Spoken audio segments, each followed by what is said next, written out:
नमस्कार दोस्तों, मैं राजीव मस्टा आप सभी का स्वागत करता हूं अपने चैनल टेक गागर में।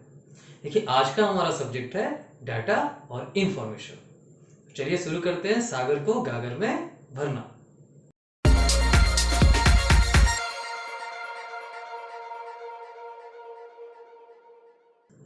तो डाटा और इंफॉर्मेशन क्या है? डाटा और इंफॉर्मेशन को सिर्फ और सिर्फ कंप्यूटर के साथ रिलेट करके नहीं देखना है, इसे अपनी सामान्य लाइफ के साथ कनेक्ट करके देखिए, तो फिर आपको समझने में ज़्यादा आसानी होगी। तो डाटा क्या होता है? डाटा जो है वो लैटिन वर्ड डेटम से लिया गया है, जिसका अर्थ होता है समथिंग गिवन, यानी कुछ दिया। किसी भी संख्या, तथ्य या उसके आंकड़ों को हम लोग डाटा कहते हैं। डाटा किसी भी फॉर्म में हो सकता है, audio, video, image, text, number, alphabet, किसी भी फॉर्म में हो सकता है। जो आप मुझे देख पा रहे हैं ये भी डाटा है, जो आप आंखें बंद करके सोच रहे हैं वो भी एक तरीके से डाटा ही है। ऐसे कच्चे तथ्य जिनका अभी तक प्रोसेसिंग नहीं किया गया है, वैसे तथ्यों को हम लोग डाटा कहेंगे। कच्चे तथ्य यानी रॉ फैक्ट्स, ऐसे रॉ फैक्ट्स जिनको अभी तक प्रोसेसिंग करना बचा हुआ है। प्रोसेसिंग से हम लोग क्या समझते हैं? प्रोसेसिंग का हिंदी शब्द होता है प्रसंस्करण। इसका अर्थ है प्रोसेसिंग का किसी निर्धारित क्रिया के द्वारा किसी कार्य को करना प्रोसेसिंग कहलाता है। जैसे कि आप कंप्यूटर ऑन करते हैं तो उसका भी एक निर्धारित प्रक्रिया है, आप उसे जब ऑफ करते हैं तो उसका भी निर्धारित प्रक्रिया है। नेक्स्ट पॉइंट, कि जो डाटा होता है उसमें ऑब्जर्वेशन होता है, यानी कि उसमें संभावनाएं होती हैं। जैसे समझिए आपके आसपास कहीं चोरी हुई, आपने किसी को उसी वक्त देखा, तो आपने ऑब्जर्व किया, यानी कि आपने अवलोकन किया कि हो सकता है ये आदमी अपराधी हो या चोर हो। वो अपराधी हो भी सकता है, वो अपराधी नहीं भी हो सकता, क्योंकि ऑब्जर्वेशन कभी भी 100% सही या 100% गलत नहीं होता। वो मे बी और मे बी नॉट के बीच में चलता है। डाटा जो होता है वो आपके लिए यूजफुल हो भी सकता है, आपके लिए यूजफुल नहीं भी हो सकता। जैसे कि आपको समझिए सैकड़ों मेल आते हैं, तो क्या सारे के सारे ऐसे मेल हैं जो आपके लिए जरूरी हो? नहीं। और क्या सारे ऐसे मेल हैं जिसमें कि आपको बिल्कुल जरूरत ना हो, आप सभी को डिलीट मार दें? ऐसा भी नहीं है। कुछ ऐसे मेल हैं जो आपके लिए यूजफुल हैं, कुछ हैं जो यूजफुल नहीं है।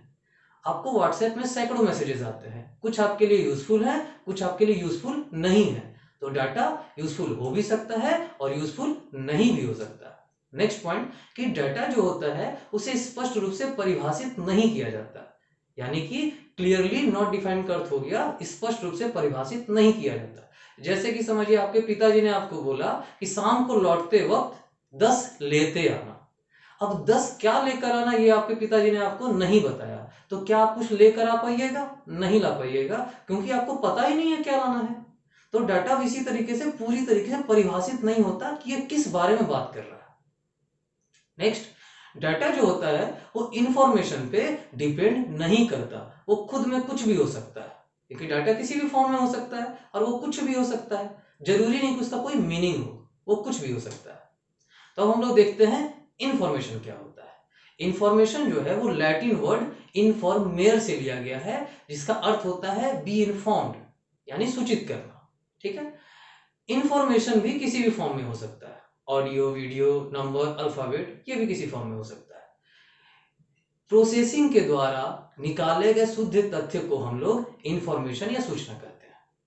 यानी आपने पहले प्रोसेस कर दिया तो जो तथ्य आए वो क्या है? रिफाइंड है, यानी शुद्ध है, तो वैसे तथ्यों को हम लोग इंफॉर्मेशन कहेंगे। इंफॉर्मेशन में एनालिसिस होता है, ऑब्जर्वेशन नहीं होता।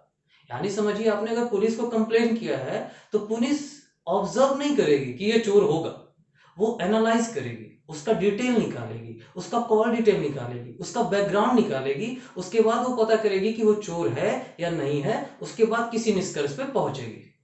तो इंफॉर्मेशन में एनालिसिस होता है। इंफॉर्मेशन हमेशा यूजफुल होता है। जैसे कि आप समझिए WHO के से आपको जो डाटा मिल रहा है वो आपको क्या मिल रहा है? वो इंफॉर्मेशन है, वो हमेशा यूजफुल होगा, वो आपको फेक न्यूज नहीं देंगे, क्योंकि वो पहले प्रोसेस करते हैं, एनालाइज करते हैं, तब आपके पास कोई इंफॉर्मेशन को भेजते हैं। गृह मंत्रालय से अगर कोई डाटा आ रहा है तो वो इंफॉर्मेशन होगा, क्योंकि वो प्रोसेस करने के बाद आप तक पहुंचा, डायरेक्टली ऐसे ही नहीं पहुंच गया। तो इंफॉर्मेशन हमेशा यूजफुल होता है। नेक्स्ट पॉइंट, स्पष्ट रूप से परिभाषित होता है। जैसे कि आपके पिताजी ने बोला कि 10 पेन लेके आना, 10 अमरूद लेके आना, 10 आम लेके आना, तो आप वो लेकर आ जाइएगा, क्योंकि आपको पता है 10 क्या लेकर आना है। तो इसमें क्लियरली डिफाइन होता है, किसी चीज के बारे में स्पष्ट रूप से बताया जाता है कि ये इंफॉर्मेशन किस बारे में है। ये किसी कंप्यूटर के बारे में है, किसी मोबाइल के बारे में है, किसी यूजर के बारे में है, किस चीज के बारे में, किसी प्रोग्राम के बारे में है। तो इंफॉर्मेशन में क्लियरली डिफाइन होता है, उसे बताया जाता है वो किस चीज के बारे में। इंफॉर्मेशन जो है वो डाटा पे निर्भर करता है, जैसा डाटा मिलेगा उसी को प्रोसेस करके ही इंफॉर्मेशन बनता है। ठीक है, जैसे आपने एक स्कूल चूज किया कि क्या स्कूल ये आपके लिए, आपके बच्चे के लिए अच्छा है या नहीं है, तो क्या किसी भी स्कूल के एक विद्यार्थी के रिजल्ट या मार्क्स के आधार पर आप इस निष्कर्ष पे पहुंच सकते हैं कि स्कूल सही है या सही नहीं है? नहीं पहुंच सकते। आपको सारा का सारा डाटा को प्रोसेस करना होगा, एवरेज निकालना होगा कि स्टूडेंट का एवरेज क्या है, कौन कौन से ऐसे सब्जेक्ट हैं जिसमें स्टूडेंट अच्छे हैं, कौन से ऐसे सब्जेक्ट हैं जहां यहाँ पढ़ाई अच्छी नहीं होती है। तो वो केवल किसी एक स्टूडेंट के मार्क्स पे यार ये डिपेंड नहीं करता, बशर्ते जब आप उसे प्रोसेस करेंगे, एनालाइज करेंगे, फिर आप किसी रिजल्ट में निकलते हैं, तो वो क्या होगा, वो इंफॉर्मेशन होगा। ठीक है, तो आज हमने बहुत ही सामान्य शब्दों में डाटा और इंफॉर्मेशन को समझने के बारे में कोशिश की। अगर आपको ये वीडियो अच्छा लगा तो प्लीज लाइक करें, सब्सक्राइब करें और बेल आइकन जरूर से दबाएं। धन्यवाद।